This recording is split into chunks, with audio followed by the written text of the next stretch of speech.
28 June 2014, the Manukau Indian Association hosted a unique event at the upscale Ellerslie Convention Centre. Welcome to the first Kiwi Indian Conclave. First thing with our culture and tradition, we will light the lamps.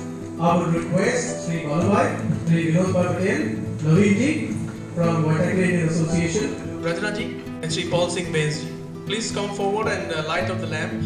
It was the first ever Kiwi Indian Conclave held under the aegis of the New Zealand Indian Cultural Association. The conclave, organised 3 months before the New Zealand general elections, provided the Indian diaspora a platform to discuss community issues with the political leadership. Firstly, I would like to welcome the NZICA fraternity, our Harshit Patel ji, Bhikkhu Bana ji, Manjit Singh ji, our ex-president Paul Singh ji, and Vinod Bhai and Naveen Bhai. And then I would like to inform that we at Manukau Indian Association take a pleasure in hosting this event on behalf of NZICA. NZICA put a team together. Ashok Darji, our president from Auckland Indian Association, Madanjit Singh Ji Bange from our country section, who has had various roles in NZICA previously as well, and one of the backbones of this organization, Mr. Pratipal Singh. With their backing, we basically started this process. I think we have already won it. For the very first time, this conclave brought together all the various Indian associations at one place as a united community. To make this event a professional event, I would like to let you know how basically we want to go forward. I will introduce you to our new team of our young Indian Kiwi Indians. Firstly, Ramlingam. He has got a long list of qualifications. I don't want to overpower him by that. I think his proceedings will in itself show that. Ram is also our secretary right now in Manukau. Then, because we started this activity, we got one Roy Kans. He happens to be a journalist in Bombay, used to run Midday. And he, now in New Zealand, wants to join hands with us, and we have given him a very special role. He will be our media analyst today. What you see, he's going to filter it, put it right together, and fire at the press. Then, this all would have been incomplete if we would not have given a right coverage to it. We may be 100 people here, but we need hundreds and thousands to see. So here comes Murad and his crew. These are the movie makers of Indian Bollywood. So they stepped in, they said, no, we will cover you. And so it's all great. It's all happening together.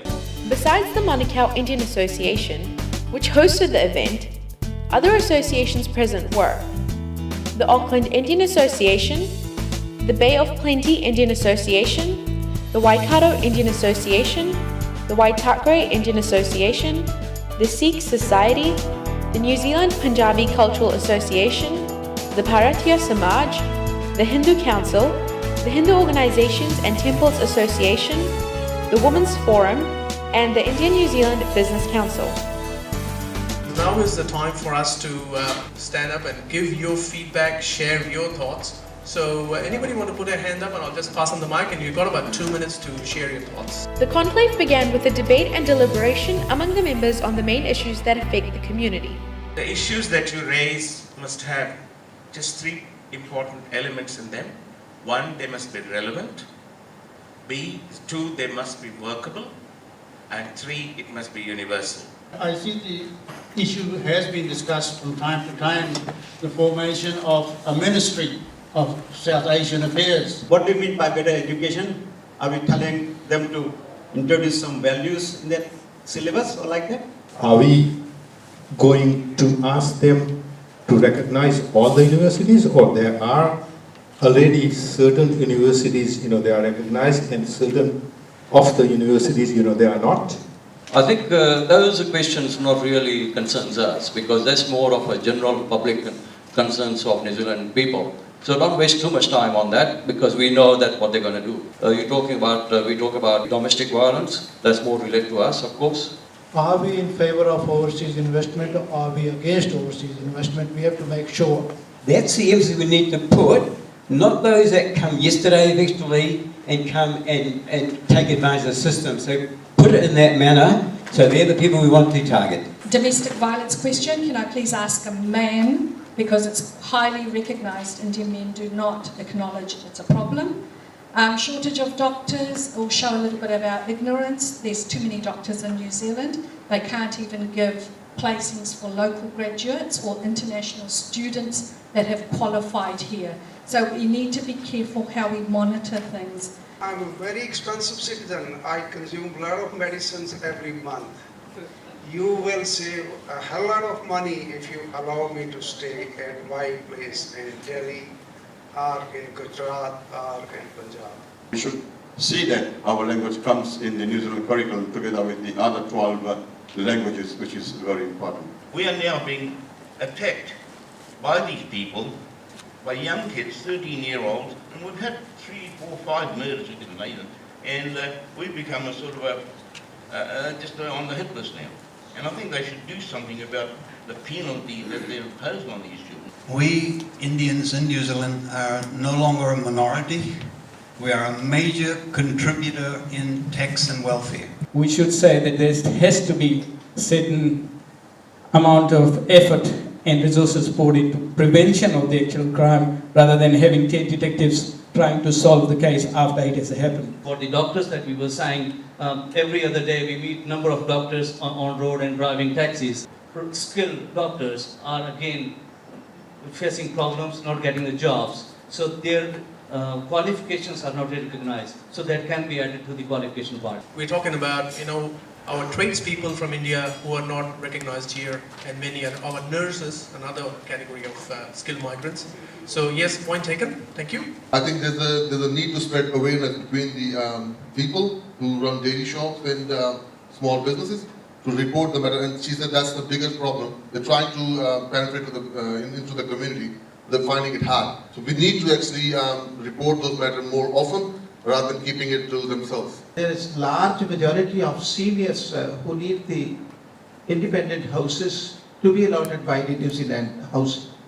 So I request that the more houses may be earmarked for the seniors by the New Zealand Housing. I just want to make clear, and people may not agree with this, that the community at large here is a very nice community, but inherently it is racist. We have lots of health initiatives and health services for Maori and Pacific ethnic communities. What are the services specific to our community? So what we're trying to do is to let them know that we do exist and we want to be heard and we want to be part of this decision making. And to do that, you've got to show the strength like you have done today. But if you don't show the strength, nobody's going to listen to you. You won't get nothing. I think we need to look at this question and maybe just stick with self-defense training or have more prevention rather than going into communities. We're looking at presenting firearms and shooting people. What institutions are we setting up to look after the human rights and also the mental health of these students? How we can enforce some sort of strategy and protocols that can help the elderly people. The main thing is we request them to the politician or the government that we want a positive result. Protection orders or safety orders for children, again, these are not being enforced. So we need some more better procedures for the police to enforce these. Some of the questions probably, I would say probably we shouldn't ask. And I think some of the speakers have mentioned that, for example, dairy owners be armed. I think it's a no-brainer. I do think the one point about this is there is a lack of female doctors attending to our cultural women. We have male doctors, but they are so inundated, and so the service, unfortunately, isn't accredited as it should be. We want to now show that we are a united voice, that what we think, our opinion matters, and we want people to hear us. The way you people have contributed, it's brilliant. The way New Zealand Herald has covered us today, we are already on the victorious path. At the end of this session, 18 issues were identified. These were formulated into questions and then assigned to individuals. The issues identified straddled the entire spectrum, from security of business owners, capital gains tax, home ownership, bilateral trade, domestic violence, exploitation of international students, recognition of Indian educational degrees, to selection of list MPs, among others. A sumptuous lunch followed at the end of the first session. The second session began with a brief introduction of the various political parties present. The event was inaugurated by NZICA President Harshit Patel. Warm welcome to each and every one of you to the Kiwi Indian Conclave. Thank you again, the members of the different parties, for your presence here. The Greens were represented by Member of Parliament Jan Loki and two of the party's candidates, Barry Coates from Mount Roskill and Umesh Parent Panayagam from Manukau East. National was represented by Cabinet Minister Judith Collins and List MP Kanwaljit Singh Bakshi. Labour sent their MP and former Cabinet Minister Phil Goff and retired MP Rajan Prasad. Laila Hari, the president of the Internet Mana Party, was accompanied by party candidate Roshni Sami. New Zealand First and the Maori Party had earlier declined the invitation. On behalf of the community, what we are here doing is we are trying to engage with you people. We do not want things. Indians don't want things. Indians give things. We'll be asking 18 questions which we have been able to put together. Everybody who is asking a question is requested. There are simply straight go to the question, please. To the political parties, you have 10 minutes to reply. Whether you reply all by yourself or you share those 5 minutes, that's up to you. As planned, community leaders asked their questions one after the other. Will your party consider a change of focus and introduce harsher punishments and make caretakers responsible for under 18s who are involved in a serious crime? Things is should shop owners be put through self-defense training on the using of firearms? And would you invest in a better community education and include small business in decisions relating to security concerns? Given the large pool of educated and skilled professionals in India, why can't we have a similar accord directly with India to recognize Indian degrees, especially in the areas of skill shortages, as specified in our Immigration New Zealand skill shortage list? Current migrants from India coming with 2 to 3 qualifications are not able to gain employment in the state sector since their qualifications and experiences are ignored. Is your party ready to recognise or even do an audit of skills of migrants and make equal employment opportunities a functional policy? What steps will you take to have proper representation on ministerial and other advisory boards to reflect the true demographics of the population now? That over the next 5 years we'll be suffering capital loss instead of capital gain. So why the need for capital gain tax when the inland revenue is hard pressed to collect the uncollected tax, and the tax evasion in an industry is worth $2 billion? Why don't you go for the money that's already on the table instead of looking for new forms of tax? Indeed, desirous seniors in existing old age homes or plan a new complex to accommodate the seniors together. What will the parties do to stop the exploitation of international students in New Zealand, given that it's a $2 billion industry and New Zealand has a moral responsibility to make sure our students are treated well in New Zealand?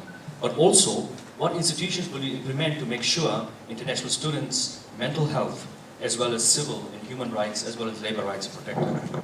What is your party's approach to bilateral trade with India?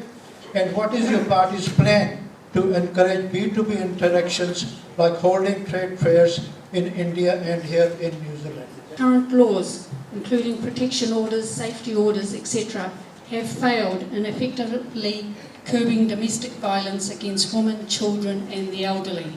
How does your party propose to tackle this issue? Which political party will introduce voluntary retirement for people who wishes to retire before 65, as long as 75% superannuation be paid to these people by the government?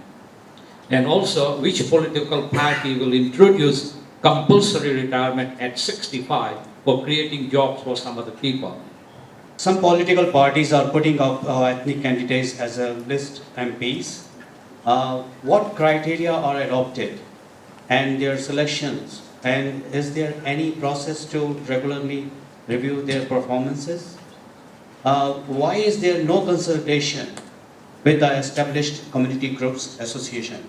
How do you propose to scrutinize the foreign investment that are not routed from proceeds of crime, like drugs and other unknown sources, and money laundering? Since the demographic changes that have taken place in the last 30, 40 years, and we've had a bicultural arrangement in this country, how does the party feel that multiculturalism, which is touted around, but bringing it within the legal framework of this country? Because at the moment it only recognizes the Tangata Whanua and the rest of the culture. So multiculturalism as a legal framework, that is my question. What is your party's stand on New Zealand becoming a republic? We need more medical doctors, female doctors for our Indian women because it's a cultural issue. With more female doctors, women will be making more informed consent decisions about themselves. Would you please consider paid superannuation to the senior citizens overseas so that they can enjoy with their old buddies in their home countries after retirement? Would your party consider an ethnic appropriate, relevant, culturally competent and sensitive service like Maori Health and Pacific Health initiatives and allocate health funds to this appropriate service? Would your party consider a dedicated settlement fund and engage with established community groups, associations to assist the new immigration or immigrant in the most effective manner? What will your party do to include Hindi language in the New Zealand curriculum alongside 12 languages supported by the government? Following the questions, each party was given 10 minutes to respond.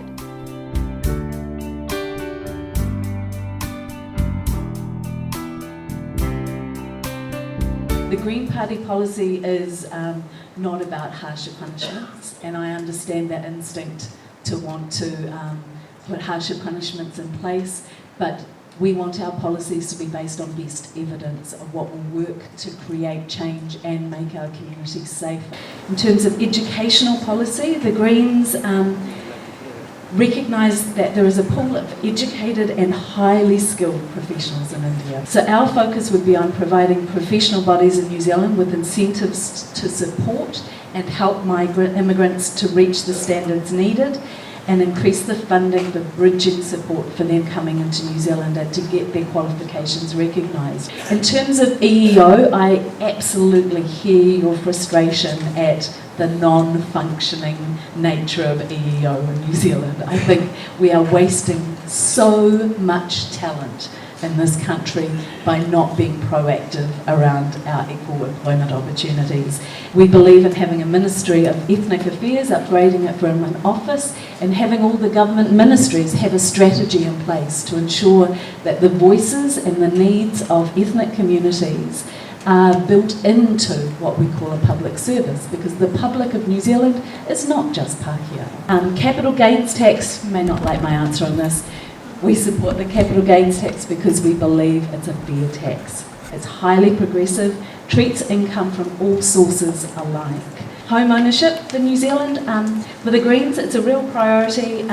We're very conscious of particularly the inability for many young New Zealanders to be able to buy a house, in the sense we're working to have a program in partnership with Labor in their home build program, where we would have a progressive home ownership package where people could basically rent to own. International students, absolutely, I think we have to put in adequate protections for all migrant workers in New Zealand and really invest in supporting our international students. They are contributing, they're holding up our educational institutions at the moment. They're the primary, when the government stepped out of funding those institutions adequately, it's the international students that are holding them up at the moment. Bilateral trade, we support fair trade internationally, and that's the heart of what we support. And we don't support free trade agreements unless fair trade is at the heart of it, and we will be working towards that. Domestic violence, something very, very close to my heart. This has been one of my passions within Parliament. And I just got to say that I think this government has failed to make this a priority, or keep it as a priority, despite the appalling rates that we know are experienced across socioeconomic grounds and across every single community. Basically, for us, at the heart of all this is about a democracy that is inclusive. It's going to be an exciting election, and I do hope that you'll consider party voting Green this election. Okay, the next party is Internet Party. Namaste, kia ora koutou. Thank you very much, Via, and other leaders of the Indian community in Auckland for the opportunity to be with you today. We see ourselves as a movement which reflects some of the values, the aspirations, and the thinking and worldview of those who have arrived in New Zealand to make a difference in their own lives and in the lives of their families and others. I do want to talk about a couple of the kinds of issues that you've raised at a slightly more general level. There is a theme around a core concern that you have, reflected, for instance, in your questions about security in the workplace, in the case of those keeping shops, security for international students from exploitation, security for women and other family members from domestic violence, that I think reflects a very strong theme of concern in New Zealand as a whole. As with our policy approach in general, the Internet Party and with the Internet Mana Alliance is determined to approach policy from an evidence-based point of view. We genuinely don't see ourselves as strongly driven by any particular ideological approach to solving a problem. We are strongly driven by collecting evidence, looking at what works and doesn't work, borrowing from international examples, and engaging as deeply as possible with the communities who are most impacted by a particular policy area. In general, we would prefer to put our effort and energy into identifying the issues like drug abuse, youth disengagement, the sense of intergenerational hopelessness, that whether we accept it or not, and of course can't use it as an excuse, does explain the kind of deprivation that exists and some of the behaviours in our community. And I offer you, as leader of the Internet Party, the opportunity also to reach out to political parties themselves. Our policy detail is under development. We've released many policies in draft form. You can find them on our website. But we also invite members to initiate policy and to drive the policy debate within the party. And that is something that I would invite you to do and to engage with.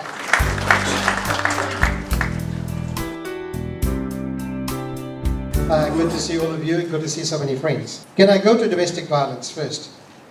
Very important question for our community. There's too much violence in our Indian homes and too much violence against our children and in our streets. Now, that has been happening for a long time, and we're not going to change it by just bringing more harsh laws. And there are plenty of laws now, and so we need to look to see what the other questions are. Now, prevention is really, really important. Prepare ourselves so that we don't bring children up to be violent. We don't have families in which violence exists. Now, that's a long-term goal. The Family Violence Task Force created the It's Not Okay campaign, and that was a 10-year program. We've got to start and keep going with those kinds of programs. So first, the idea that you can't hit other people must be established. We've got to work on that. Secondly, we've got to provide the services that people require when violence actually occurs. And there are not enough of those services. We've got to build those up and make sure they're there in the right places, available at the right time. That's as much as I want to say about domestic violence. Now look at list MPs. I know it's an important question, very topical one. The first criteria is to select people who can go to Parliament and be a good MP. Our Parliament is not an Indian Parliament. It's not a Maori Parliament. It's very European Parliament. And you've got to go in there and survive and debate and present the interests of our communities, but of other communities in New Zealand. That's the first and major criteria. We are a bicultural society. That does not mean we have two cultures. That means there is the constitutional relationship between iwi, Maori and Crown. That's bicultural and that's constitutional. And that's separate from multiculturalism. It's a very different concept. Multiculturalism describes many cultures coming together, reflecting differences. And the time when we will put that, there are two ways of doing that. One is a Multicultural Act, and I know that's been talked about, but I rather suspect that when a constitution is developed for New Zealand, that will happen. In the meantime, we've got to work a lot harder to reflect the diversity that is present in New Zealand and make sure that's reflected in all of our institutions. Our settlement program is not good at all. And we've got to renew that. We announced in our immigration policy yesterday, we're going to refresh that, we're going to develop a world-class settlement program and resource it properly. So that's as much as I want to say about resettlement policy, but the policy is to actually have a refreshed, world-leading resettlement program and resource it properly. Thank you. Rajan, thank you very much. So many questions, so little time. Can I race through the questions, and when I run out of time, I run out of time? Security concerns, Ashok Bhai, I think you raised that question. You've got to have the fence at the top of the cliff to stop these sort of things happening. In the last 3 weeks, we've had 3 teenage kids who have stabbed somebody else. That's not normal behaviour. That can't be tolerated. We've got to look where that comes from. And I know I'm sitting next to the Minister of Justice, so I've got to be careful what I say about breaching what's before the courts. But when a kid is brought up in a home where his father's in prison and his mother is constantly being convicted, what sort of kid do you think that child is going to grow into? And that's why we've got to do something right at the top of the cliff to help those kids, to take those kids out of the bad environment, to give them the assistance they need to grow up like your kids and my kids, who would never dream of stabbing somebody else with a knife or a pair of scissors. We've got to do something about the fact that you get points for having qualifications, and when you arrive in New Zealand, they say we don't recognise those qualifications. Well, either you've got to change the way you give the points, or you've got to recognise the qualifications. We've got to align it, we've got to do it properly, or we'll keep having airline pilots and surgeons and others driving our cabs when they are qualified to do other things and should be doing other things. Home ownership I want to touch on. Once upon a time, our kids could expect to be able to go out and buy their own home. The average price of a home in my electorate in Mount Roskill is now $700,000. My kids can't afford to buy in my electorate. So they're bought out in Pukekohe and Papakura, etc. And the only reason they can afford to do it is because mum and dad gave them a help to get the deposit. It's not good enough. House prices are too high. We weren't building enough houses, so supply didn't match demand. We've got people bidding from overseas. I don't care what country they come from. But why are we selling our houses, our rental houses, to people who aren't New Zealanders, who never intend to be New Zealanders, but are happy to make a big capital gain and happy to push the prices up? Once again, hey, thank you very much for the way that you've worked with me personally over a very long time. I intend to be there. I'm midway through my political career at the moment. I intend to be there and keep on working with you. Thank you very much.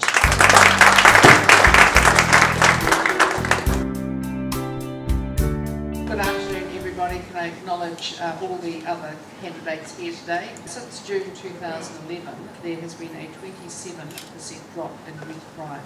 It gives weight to the fact we have put a tremendous amount of effort into helping to prevent crime, a big focus on that. So one of the issues that we believe is incredibly important is if we can keep young people out of crime, then we can probably keep them out of crime forever. What we have in New Zealand is a fast-growing economy. We are now growing at 4% of GDP a year. That is hugely fast for us. Australia, I think, are looking at 0.5% growth. So we are, in fact, doing very well. But it also, we're seeing a lot of New Zealanders, who are people who are based in New Zealand, coming back to New Zealand after going to Australia before. And so that is, in fact, creating more demand for the supply of housing that we have. I can tell you this, I have never known a time when we've had too many houses, except when everyone's leaving the country. And what happens then is all your prices go down. What happens then, if you've got mortgages, suddenly the banks don't want to lend to you anymore. Suddenly there are bad sides on both parts of that. But I'd also say to you this, is that we will never sort out the housing issues, in Auckland in particular, because let me tell you, there are no issues in Invercargill. This is in Auckland, northern part of the North Island, the Golden Triangle, Auckland, Tauranga and Hamilton, and everything around that. We'll never sort that out until we sort out the Resource Management Act. Skilled immigrants coming particularly from India to New Zealand, unable to work in professions that they're skilled and qualified in. Every single government that I can ever remember has promised to do something about that. And do you know what holds everyone back? And I'm sure people like Phil who have been in government would honestly say so, it's the professions themselves. I'd like to just pass briefly now to Canwell, because there's lots of things I could talk about, and your huge number of questions. I'm happy to put them all in writing and answer you in writing for all those we can't do today. I would like to take excuse from my parliamentary colleagues, because this is an Indian event and I would like to speak in Hindi. FTA का जो main रुकावट जो अभी तक बनी हुई है, क्योंकि भारत में जो इलेक्शन थी और FTA की जो आगे नेगोशिएशन है, उसमें रुकावट आई हुई थी कि जब तक नई सरकार नहीं बनेगी तब तक वहाँ पे जो फर्दर बातचीत है वो नहीं हो सकती थी। अब सेम चीज़ न्यूजीलैंड में है, जब तक न्यूजीलैंड में नई सरकार नहीं बनती तो मैं समझता हूँ FTA के ऊपर जो आपका मदन जी आपका क्वेश्चन था वो उसके ऊपर प्रोग्रेस नहीं होगी। हमें पूरी उम्मीद है कि वहाँ पे एक स्टेबल सरकार बनी है काफ़ी समय के बाद, 30 साल के बाद, और यहाँ पे पिछले से 6 साल से आप देख रहे हैं एक स्टेबल सरकार ने यहाँ पे आपको एक स्टेबल गवर्नमेंट दी है, और अगले 3 साल में भी अगर आपका सहयोग मिला तो ज़रूर हम इस FTA को चाहेंगे कि जल्द से जल्द इसको कंप्लीट किया जाए। आपने जो इशू उठाया कि कैंडिडेट्स जो हैं उनको कैसे सिलेक्ट किया जाता है, ये हर पार्टी का डेमोक्रेटिक तरीका है। हर पार्टी में जो लोग इन्वॉल्व होते हैं उनको टाइम से टाइम अपॉर्चुनिटी दी जाती है। आज मैं गारंटी कर सकता हूँ कम से कम 100 लोग हैं जो मेंबर ऑफ पार्लियामेंट बनना चाहते हैं, और हमारी पार्लियामेंट जो है वो सिर्फ 120 की है, तो 100 जो हैं हम इंडियंस ही दे सकते हैं। पैसे के बगैर कोई भी ऑर्गेनाइजेशन नहीं चलती, इलेक्शन भी पैसे के बगैर नहीं लड़ी जा सकती। हर MP की जिम्मेवारी होती है कि वो अपनी पार्टी के लिए पैसे इकट्ठे करता है। ये नहीं है कि सिर्फ एथनिक MPs जो हैं वो पैसे इकट्ठे करके पार्टी को देते हैं तब मेंबर ऑफ पार्लियामेंट बनते हैं, ऐसा नहीं है। इन शब्दों के साथ मैं आपका एक बार फिर से धन्यवाद करना चाहता हूँ। The session and the conclave were summarized by media analyst Roy Counts in his own satirical style. In the last hour and a half, I'm sure all of us have heard platitudes, we have heard some praise, we have heard some politics, we have heard some soapbox oratory, we also heard some preaching. But the question that we want to ask is, have you felt the other P, the pulse of the Indian community? Together, we want to move forward. We want our voice to be heard. We want that we be part of the decision-making process. What we want is action, and we want this action as soon as possible. Thank you, ladies and gentlemen. I think community has made a statement today. MIA President Veer Kar announced that a follow-up event would be organized before the elections to continue the dialogue. This group that we created, we will broaden it. Now we'll have representation from all of this, and then we will engage. We will not leave you this time. And on behalf of all of these groups, I will now finally request our Bikubai Bana, who is our Vice President from New Zealand Indian Central Association, say a word of thanks. The event ended with a vote of thanks raised by NZICA Vice President Piku Bana. First of all, a vote of thanks to the organisers, the New Zealand Indian Central Association subcommittee that have put us together, and also the host, Manukau Indian Association, for organising a well-run event. All the camera people, the sound people, the ushers, we thank you very much. Members of the political parties, a wholesome thanks for taking the time to listen to our concerns and our suggestions. We really do appreciate that. As we mentioned, this is the first conclave we've had. We want to continue to have these closed conclave and open forums with yourself as the need arises. And finally, I'd like to thank you all, the audience, for coming here. And can I ask you all to show your appreciation in the normal manner? Thank you. At the end of the conclave, all the associations, parties, and participants were unanimous that the first ever Kiwi Indian conclave was a resounding success. We now look forward to the next edition.